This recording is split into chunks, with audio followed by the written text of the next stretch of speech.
Nice video.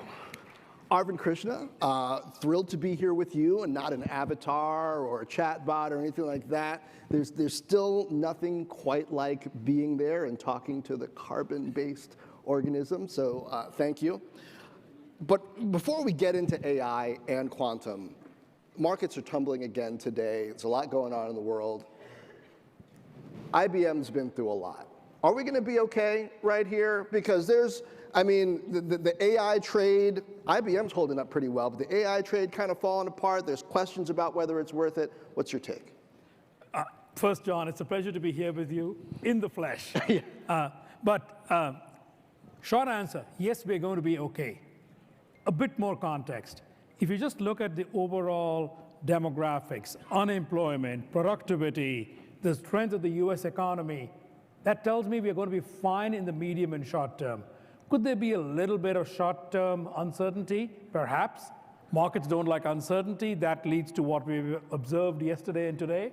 But I think we're going to be completely fine in the medium and long term. What about this idea that technology and data was bringing the world together? Right now, this idea of globalism, I mean, it used to be a good word. Now it almost seems like a lot of people are making it a bad word. Is the world coming apart? IBM does business around the world. Is the world coming apart because of data or coming together? Coming together. Look, geopolitics kind of stayed out of our way for about 80 years. More or less? Yes, almost exactly 80 years. And now geopolitics is back. That doesn't mean that globalism is dead. But there is going to be, we have to worry about the geopolitics. That means that the supply chain routes are going to change a little bit as different economies come into the global economy. How do you include them? Which block are you part of? So I actually am a firm believer. I think it goes all the way back to the economists who studied global trade in the 1800s. And I think their perspective was every 10% increase in global trade leads to a 1% increase in local GDP. So if we want to really optimize even for local, you got to have global trade. All right, call Canada. So now let's talk about AI. From a perspective of, so you're 5 years as CEO this year. I think you were named CEO in January 2020, where it was roses and rainbows, right? But then as soon as you drive the car off the lot, right, but you get a pandemic.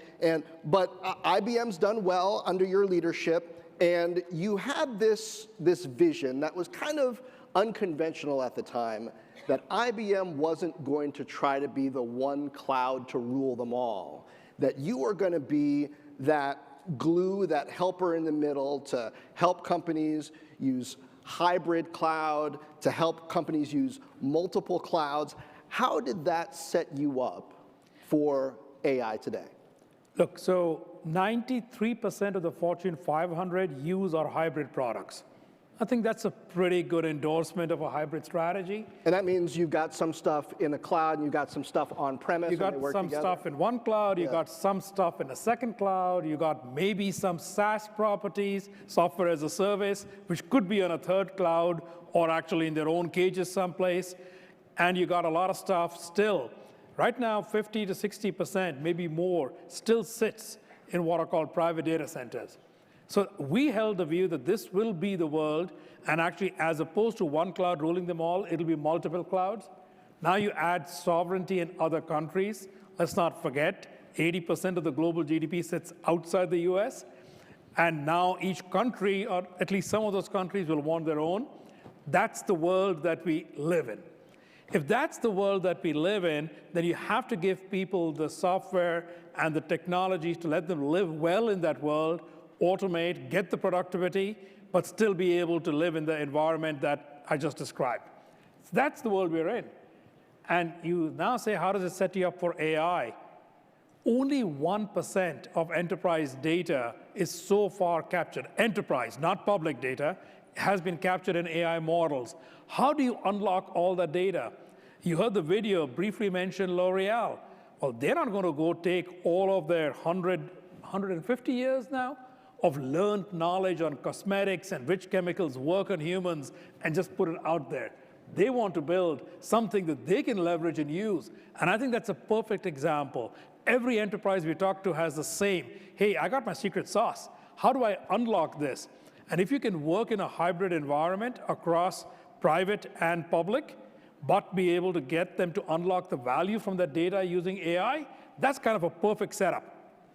Very exciting for companies. What about for people? What about for, right? Because there's a lot of talk about eliminating the need for people, and that's exciting as long as the people who they're talking about are not you, right? So there's even, Dario Amodei, who runs an AI company, was out over the past day or so saying that in 6 months or so, maybe AI will be writing 90% of the code.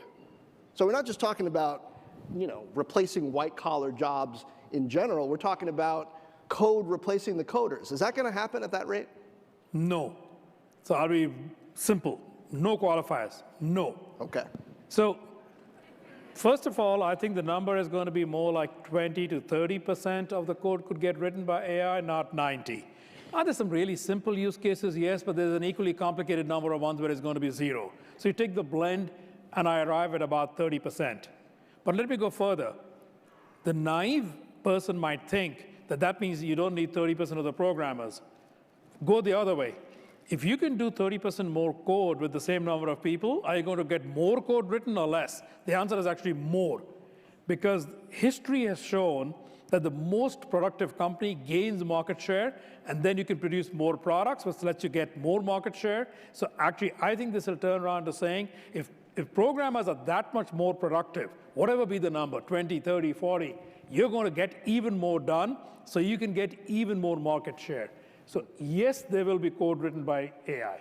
So I feel great for the programmers after you say that. But now do artists, do creatives, right? Because there are only so many hours in a day that you have to consume content. And now we've got DALL-E, we've got all these different Mid-Journey creating imagery. We've got models creating music. We've got now cinematic video AI-driven simulations.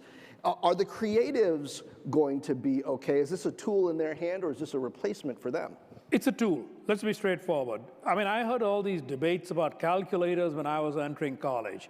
We had these debates about Photoshop. That was 30 years ago, if I remember right. So I think we got to go and maybe unpeel it one layer. I think one should be very careful about intellectual property, likeness, voices, style of art, and so on. And I do think that's an unresolved question. So park that on one side. Then you can say, but if the quality that everybody produces becomes better using these tools, then even for the consumer, now you're consuming better quality. That means that those who have a great idea but may not be the best renderer of something can leverage a tool to get their idea that they can describe rendered well. That'll just improve the quality of what we're consuming for everybody. And by the way, I'm not sure that there's only so many hours in the day. If I watch the number of hours of video on YouTube or on any of the streaming channels, I think this shows that there is a lot yet more to go, maybe 10 times more. All right, there is a lot to watch if you binge. Now, take me into the lab, behind the scenes. You see a lot, you partner with a lot of companies. IBM's got a lot of smart people working on a lot of things. AI-wise, what are the breakthroughs, the possibilities that we should be looking forward to over the next, say, year to 3, not even 3 to 5, 1 to 3 years? I think that the very large models have done a wonderful job in exposing all of us to the technology, in exciting all of us by what we could get done. What they lack is domain specificity. What do I mean by that? Work we're doing with Boeing to figure out how does corrosion occur in airplanes. If we can figure that out, that's both more productive and makes for safer aircraft. In order to do that, you need to have domain knowledge. How do we bring domain knowledge into these models so that we can answer these questions? And the second is, how do we make them a lot more affordable? You look at some of the data on the current models and where they're going, and with reasoning and how they're becoming 100 times more expensive than an already expensive model, the amount of energy consumption. I'll predict for you that 5 years from now, most of the models are going to be using 1% of the energy of what they're using today. Is that what DeepSeek gave us a preview of? Absolutely. I think DeepSeek gave us a preview that you can live with a much smaller model. And if a model is about 1/10 to 1/15 the size and equally effective, it is 1% of the energy cost. And that's the Chinese model that came out, kind of surprised a lot of people. Have you seen enough kind of post the initial shock of where did this model come from, what was it built on, what can it do, that you have some confidence and clarity around how it actually was built, what it was really running on, and what it has communicated to the technology ecosystem? I don't think any of us have complete knowledge of it, and they've been pretty close-mouthed about what they did. However, I think some things are very clear because we can replicate it, and we've been on this path ourselves for about 2 years now. Can you build smaller, I'll use the word distilled models, that do what DeepSeek does? Absolutely. I think what DeepSeek did was prove that in a really big way for the globe. Now, the question arises still, do you still need some really big models to start from? And I think that is what they didn't talk about, and that has led to confusion around, well, did they use a big model or not? Because maybe they kind of like looked at the paper of the student next to them for the test, right? The distillation, they were Or maybe the professor who taught them was the big model. I like the word teacher model, that maybe the teacher model was a big model, and they chose to ignore the training that went into the teacher model. But what they did was the student model in some sense. It's my conjecture. We don't know that for a fact, but at least based on what we've been able to do, I would conjecture that as the reality. You got some notes on the test ahead of time. Yes. However, whatever sort of high school movie you want to use. Somebody give them a hint. Yeah, a little bit. And maybe you won't always get that. So down to the industry level, in medical, right? I talk to a lot of companies that are using AI to help doctors focus more on the patient and the patient's family in the room versus on taking notes. Uses beyond that. What are you seeing in the areas that are going to make a difference, not just to quality of life, but to existence of life? Look, I think that the application of AI for drug discovery, I think is a given.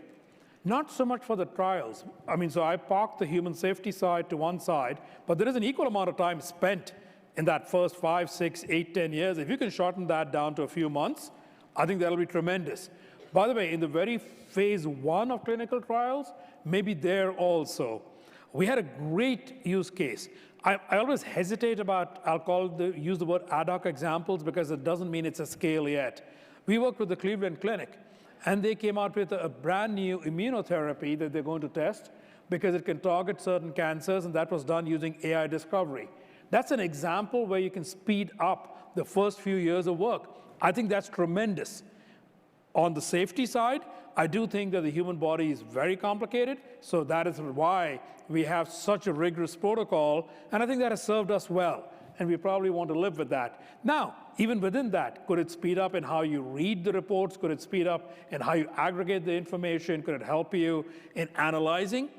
Hey, if we can take maybe half the time out of the second and third phase, that's a great benefit. But your point about it being an aid to doctors, to clinicians, to practitioners, as we begin to improve, can be an aid, not replacement, to radiologists. I think these are all wonderful use cases that should come out over the next few years. You mentioned drug discovery. I can't help but notice that's one of those main areas that people were talking about quantum for. And as all of this conversation around generative AI and adoption, the enterprise and NVIDIA GPUs and all this stuff, there's maybe a little less of a spotlight on quantum. Is quantum still, does it still, excite you? You get up in the morning thinking about quantum? John knows me too well. Look, I'm incredibly excited about quantum. There are some who go out there and posit this is 15, 20 years ago. I'll tell you, it's going to surprise you before this decade is up. That gives us only 4 more years, just to be clear. And I think that we're going to see surprising things about quantum in the next 4 years. Materials, maybe carbon sequestration, optimization, pricing, maybe fertilizers and food. And when I say materials, simple molecules, maybe not complicated molecules, simple molecules, but 90% of all pharmaceuticals are simple molecules. And so, I mean, but perhaps you have an infinite well of excitement, just like the hours you have to binge streaming shows. But I mean, I wonder how quantum ends up interacting with AI, right? Because AI is sort of guessing at and maybe getting close enough some of the things that quantum was going to have this odd level of precision, right, at answering. Actually, I think that the two are going to be completely complementary to each other. Let's remember, at its very heart, AI is learning from already produced knowledge, literature, graphics, and so on. It is not trying to figure out what is going to come. I use my simplest example. Most people, probably not everybody, but most people either drink a soda or they drink coffee or they drink tea. The thing in there is the caffeine molecule that gives you energy and a burst of energy. We know the molecule gives us energy. We have no idea why. I don't think AI is going to tell us this is the shape of the caffeine molecule, this is how the 160 electrons, if I remember right, 160 electrons in it behave and how they're this thing. That is what quantum is going to do. Once we get down to that level of subatomic knowledge, it tells us how nature behaves. Once we know how nature behaves, then we can learn a lot more, because none of that is in the existing knowledge. That's why I believe the two complement each other as opposed to compete with each other. How nature behaves is a great mystery. How government behaves is also a great mystery. So we're going to bring together this mystery of quantum and this mystery of government with a special guest who's teaming up with you on quantum. Let's bring out Illinois' Governor J.B. Pritzker.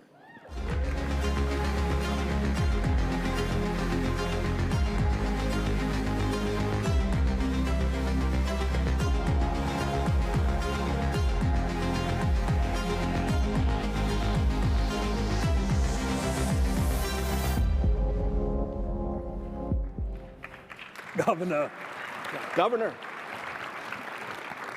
thanks for being here with us. So explain the mystery of how government behaves. No, I won't hit you with a question that hard. I love that as an introduction. A big mystery, and to explain it all, Governor J.B. Pritzker. But really, public-private partnership, right? You and IBM are getting together, making investments into the development of quantum.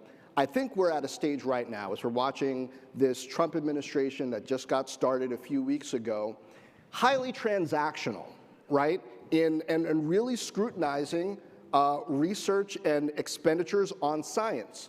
How much of that informs your perspective? How different is it when you, as the governor of Illinois, are looking at investing in quantum?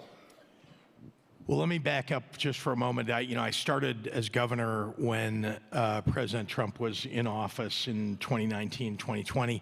And when I first came into office, it was important to me to make major investments for my state in quantum computing. We knew this was something that Illinois had a right to win around because of University of Chicago, University of Illinois Northwestern.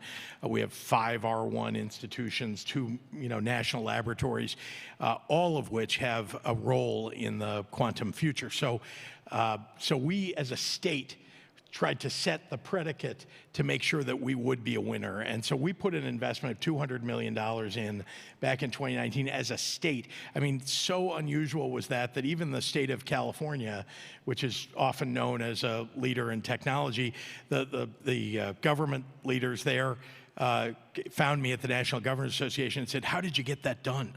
We'd like to do that in California," and they hadn't done it. So we knew it was the right kind of investment to make. Fast forward, again, our institutions are really the leaders in this.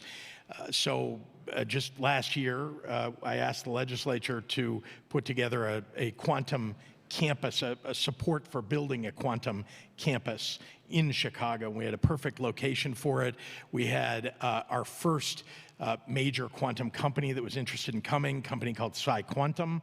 But we also began conversations with folks like DARPA, who now have committed to be on the campus. And so to me, I knew that if we're going to, as a state, if we're going to leap ahead, we've got to be in the arena that's a little bit ahead of everybody else. And so Illinois is, and I believe we will continue to be. And I should point out that that the gentleman sitting next to me, Arvind, talked to us early on about the possibility of doing something with our quantum campus, and actually made the commitment of a national quantum algorithm center, which will be on our quantum campus. So IBM is now a partner with us in Illinois being a leader in quantum computing. Arvind, why Illinois? And talk about the ingredients for an innovation ecosystem. I spent, a decade plus in Silicon Valley, and it was fascinating to me how research institutions, sometimes government funding, investor presence, all of that. And then, if you got a nice city with some good architecture, that doesn't hurt. California's missing a little bit of that. San Francisco has a bit. Look, to me, it's very simple.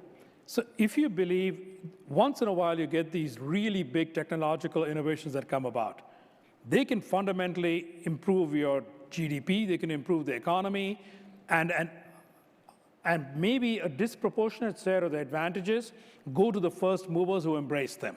That's sort of the ingredient. Now, then you say Illinois. The governor pointed out to those institutions, but the two national labs there, Fermi and Argonne, they're a big piece of it. If you look at which are the universities, maybe it's not such an accident that if we look at the Manhattan Project that had happened at the University of Chicago, maybe they still have a lot of the kinds of people who did those experiments. If I look at my alma mater, University of Illinois at Urbana-Champaign, that has a lot of people who do work in these areas. The governor mentioned Northwestern, but there's also many other institutions in the area who will play a role. So you bring together really smart academics. They need access to the infrastructure. You begin to bring together programs like DARPA and other parts of the federally funded R&D, because we've got to unlock the use cases. So what we want to do is unlock the use cases. You said federally funded R&D. I did. Is that still a thing? Absolutely. I always say, just chill. There's a lot of ups and downs, but I think federally funded R&D is still very much a thing. I want to add that I mentioned the Trump administration, their first term, because after we made the investment in Illinois of $200 million, we knew that there were Department of Energy grants, quantum Department of Energy grants, 10 of them that were going to be granted around the country, and Illinois won 4 of the 10. And that's in part because we made our own investment, and in part because, frankly, we have the best scientists, we have the best universities for the federal government to be betting on. And yes, I mean, I'm hopeful that the administration now, it's in its second term, will continue to see quantum as an important investment. We have got to lead in the world in terms of our development of both AI and quantum, because it's going to determine whether our economy continues to be the leader or not in the next century. Governor, with research funding of major academic institutions under threat now, is there anything that states can do? Send better people to Congress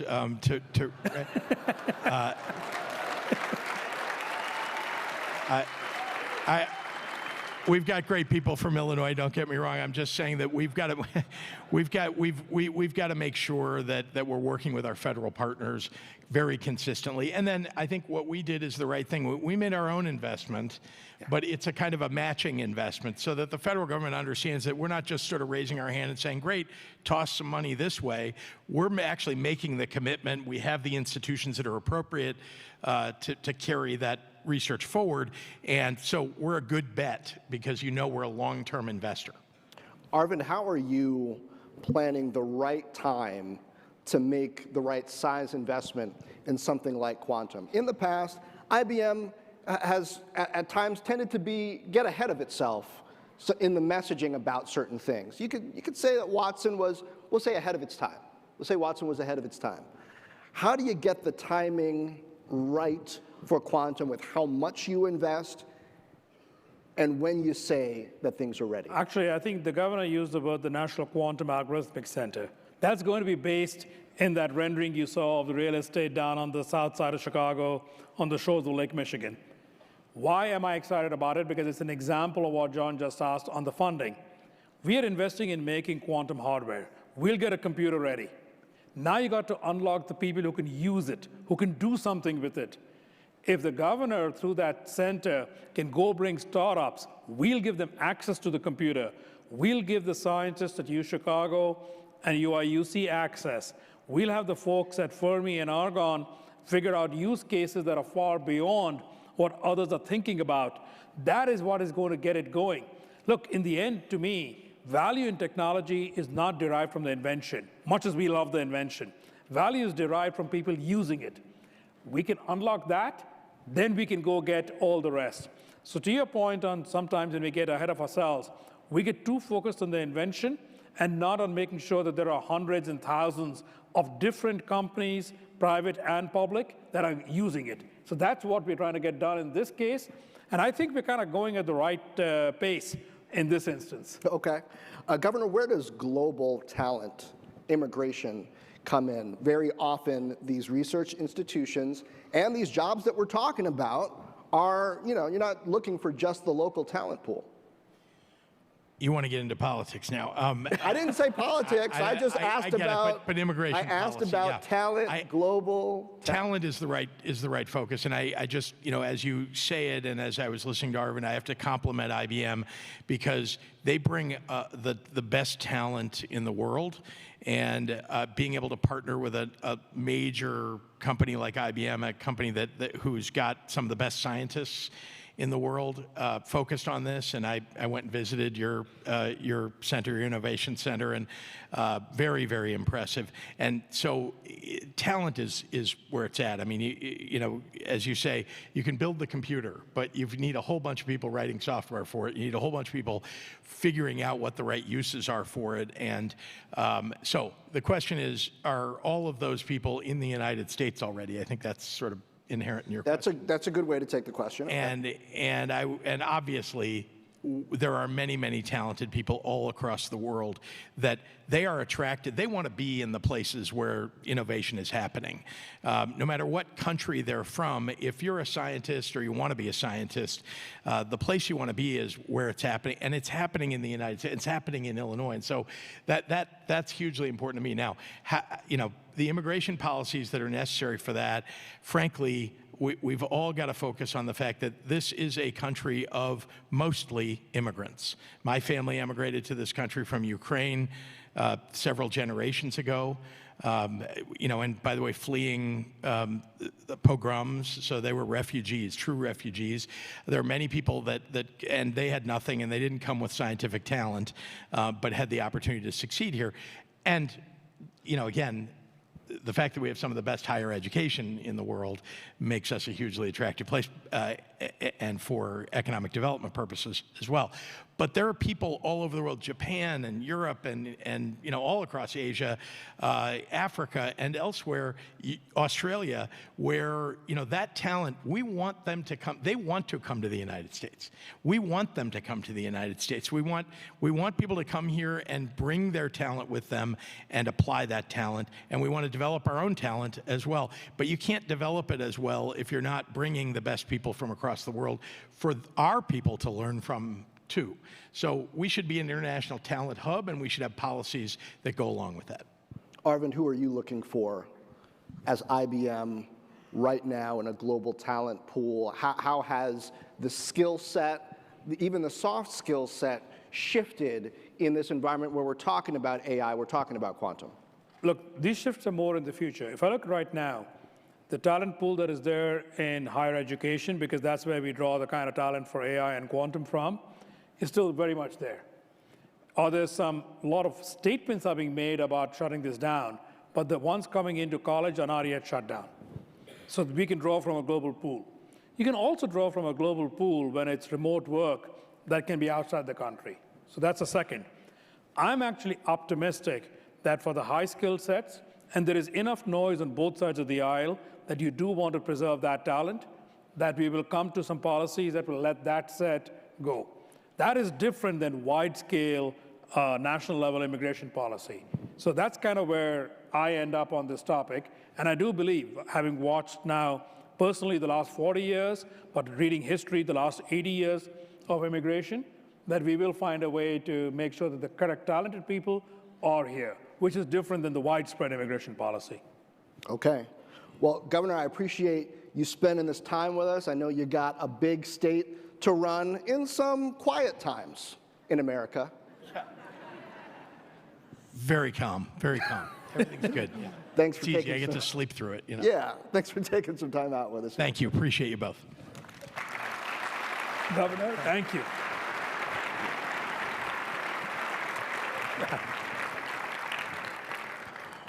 Well, Arvind, now I think we're going to take some questions. Love to. Yeah, I've got some questions from the audience. While those are coming up via Slido, I want to kind of close out that conversation on quantum. So you say before this decade is done, we're going to see real progress on it. Can you give me a little bit of a teaser? Sure. Sort of? So quantum computers, for the audience, are a little noisy and are a little probabilistic in how they work. You can get them pretty large. You could get the measure that is used is often qubits or quantum bits. You could. We've demonstrated one that's 1,000 qubits big. Problem is, it's got a lot of errors, and it's got what is called a coherence problem, meaning it's not very long before it becomes complete and utter noise. You got to solve those two problems. I believe that we got to get 10 times better, not 100 times better on the error rates, and we got to get 10 times longer on the coherence. Okay. I just saw the toughest question of the day pop up here on Slido. Since we're talking about quantum, I'm going to read it. Don't be mad at me, Arvind. I think you're up for it. Here's the question. In one simple sentence, like Sesame Street, that would be a word of the day maybe, as opposed to a whole sentence, technically, but okay. It just disappeared. Can you explain what quantum computing is? Oh, there it is, right up there. Absolutely. So normal computing, think of it as high school algebra on steroids. It's completely deterministic. You can repeat the same thing. If you guys remember high school algebra, add two numbers, square something, what I call deterministic functions. That's high school algebra. Even AI, which has got really complicated linear algebra inside, at the core of it will come back to high school algebra. Where people in college normally lose computing is when it becomes probabilistic.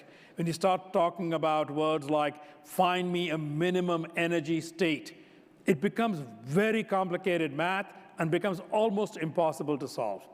Normal supercomputers can't do it. Quantum does it inherently by actually trying to leverage what are quantum properties of subatomic. People talk about it being probabilistic. That's maybe one way to look at it. So it's trying to find and solve these problems, not by trying to deterministically go towards the solution, but by saying, if I look at the problem, this is a state that answers it. Some people try to say it looks across all the possible answers and picks out the right one. That may be an okay way to think about it, but that's not quite accurate. It's sort of converging on that answer as it operates is a way to describe it. Not quite Sesame Street, but maybe. I was going to say, you lost Elmo when you said probabilistic. Yeah. But Elmo forgives you. Okay. We'll move on to another question. High school algebra is like Sesame Street for you, Arvind. Yes. All right. What will be the impact of quantum computing in the day-to-day life of people and companies not in tech, not in research? So actually, the entire value goes to people. If there is no value to people, then there is no value that flows back. I'm very, very clear about it. A simple example, if you look at the whole financial industry, how do you price? If you look at what was happening yesterday and today with the choppiness in the markets, there's a lot of pricing that some people made a lot of money on and some not. It is based on something called Monte Carlo simulations. I believe quantum is going to let you do them much more in real time than overnight or once a week. That's going to give an advantage to everybody. Then you say, how do I benefit as a person in the audience? Well, if you get lower interest rates, you benefit. If you can get lower pricing for mortgages, you benefit. So there is a benefit to everybody if all of that can sort of come down and be much more real time. Materials. I talked about carbon sequestration, but how about a lighter weight alloy so we don't need that much energy for transportation? That's a second, I think, great use case for quantum computing. So these are some of the examples that'll sort of apply for everybody. Well, let's bring it closer to home. Somebody's got a kind of personal question here. What advice would you give to, I don't see the question, but it was, there it is, a first-year computer engineering student looking to stay ahead in the space? I would tell you, we have a technology called QuizKit. Others have similars on ways to interact with a quantum computer. You then don't need to understand all of the quantum physics or all of that math that is down there. I would recommend, much like the first-year student learns typically Python, Java, one of those languages, go learn how to leverage a quantum computer using some of the existing libraries. It'll give you some sense of what quantum computers can do. Equally, it'll tell you what they cannot do. And that is one way to start to go without having to delve into the things. Same way, computer engineering students learn how to live with transistors and chip design. Very few of them are getting down into the quantum physics of transistor design, but they kind of still get a sense of how to use them. And that's what I would recommend. Is quantum going to have a ChatGPT moment? I mean, here's, I think, the essence of this question from Kartik. Quantum computing lacks clear public use cases, unlike AI, which shows immediate benefits. How do you think companies can improve branding to bridge this gap? Give the marketing department at IBM some help here. Actually, personally, I think that branding to bridge the gap is not something I would do. To your point, which you made earlier of letting the marketing get ahead of the reality, let's first let the tech get ready. Is that 3 years? Is that 4 years? At that moment, how do you define it's ready is the way I would phrase the question. It's not ready based on what we say. It's ready based on, is somebody at that point solving problems that are of incredible interest? That is what I define as getting it ready. So our efforts, whether in Chicago or working with the federal government or with universities or around the world, is to make people do problems on quantum that actually show the public benefit and the use cases. Once those are big enough, so you can do them today, but they're small, so they're not that interesting. If they get big enough, that'll define a moment that'll take the world by storm. Then we can begin the marketing, not before that. Here's a question that stretches across all of the topics that we've been talking about, AI, quantum, et cetera, because energy plays a role in all of it. Natural resources play a role in all of it.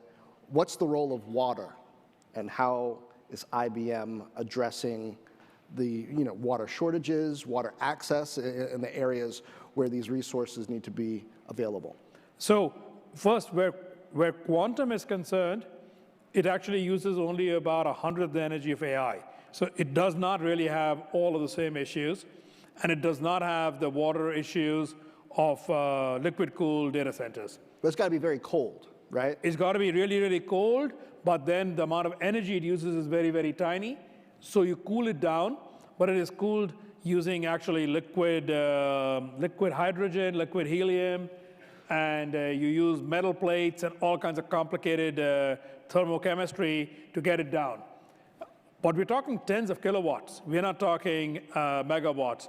At the scale we hope to get to, maybe megawatts, but not gigawatts. So, and that is mostly for the cooling. Running them is much, much simpler. So that is just a sort of statement of fact. Okay. But if I go back to your broader question on water and energy usage, I firmly believe that we can come up with semiconductor technology, so that's not even quantum, that's for AI, that are literally 100th the power consumption of today. And as we do that, then it'll reduce the weight on both energy and water that we need in this world. And just that's one of the reasons that we are working on climate models with NASA in the hope that as you begin to get better at using AI, then that AI can also be used to mitigate the use or misuse of water in certain places. Where should you grow these crops? Where can you not have a massive impact, et cetera? And so I do believe that it's climate more broadly speaking than water, which will play a role going into the future. Well, this question could have come from Oprah, but it didn't. It came from JCK. I like it for a change of pace. What keeps you up at night? You're so chill. What makes you feel nervous about the future? I think what keeps me up at night is always talent more than anything else. Do we have all the right talent? Are we offering an environment that is very attractive to people to come work? I kind of say we work on problems that are really meaningful to the world and that are really hard. We've been talking a lot about quantum. It's a program we've been doing for 15 years. It's not an overnight thing. We didn't talk about it 10 years ago. Why are those people here? Why are they working on it? They love working with other smart people like themselves. They observe the improvements that we make. I'll give you a shocking statistic. In some areas, we come up with a better technology deep down almost every month. That is what keeps them going. Now, how many areas can we do that? That is what is exciting for our people. That is probably what keeps me up at night more than most other things. Really? Now, I have a hard time picturing you popping your eyes open, worried about the talent, like at 3 a.m. Is that keeping you up? when I wake up at 3 a.m., and I'll admit there is once a week that I will wake up and my eyes are open and I'm not going to go back to sleep, it is probably talent, and it is probably the other one I was going to say is some of the state of the geopolitics of our world. Okay, all right, good. You're like the rest of us. In that way, I feel good about that. All right, what's the most interesting unsolved problem in the AI quantum space that could unlock transformative breakthroughs for technology and society? Look, I think that AI is going to get better and better. I am one who does not believe that the current generation of AI is going to get us towards what is called artificial general intelligence. All right. What is I know it's part of AGI is that it's not clearly defined, but kind of for the uninitiated, for Elmo still, what is artificial general intelligence? For Elmo, AGI is when the AI can have all knowledge, be completely reliable, and answer questions beyond those that were answerable by Einstein or Oppenheimer or all the Nobel Prize laureates put together. That's a simpler definition of AI. Nice. Or as Cookie Monster would say, when AI makes the best cookies. When AI can make the best cookies and the machines that make the cookies.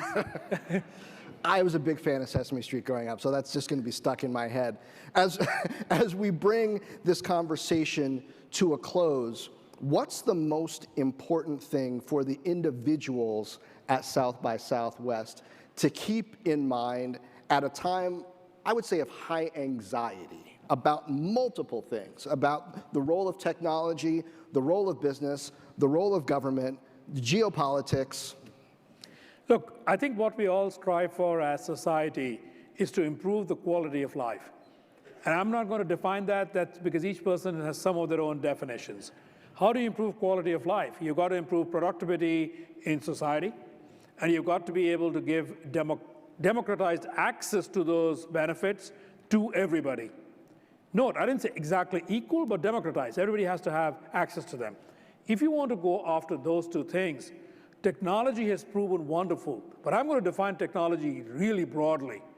Whether we think about steel, which gave rise to railways, that let goods get to one place to the other, which I would say was the opening up of the United States. Oil, much as we might argue about it, it gave rise to energy, portable energy, which we can use different from the place where it is, which gave rise to automobiles, which gave rise to a whole culture here. What is called ICT, but we can make it semiconductors for shorthand, which gave rise. Each one of those five, this country led in. Having led in it, that gave rise to literally beginning to end a 10 times increase in GDP for the year. That let us give benefits back to everybody and what we call opportunity. This is what we need to strive for, and if we can lead in this in both AI and quantum, I actually believe it'll give rise to another 10 times. But equally, we should have policy, which is why we argue for open innovation, not closed, so that those benefits can be democratized and given back. So then there's opportunity at least, and everyone benefits. That is what keeps me excited and keeps me going. I guess today's technology is tomorrow's infrastructure. Arvind, thank you. Arvind Krishna, CEO of IBM. Thank you.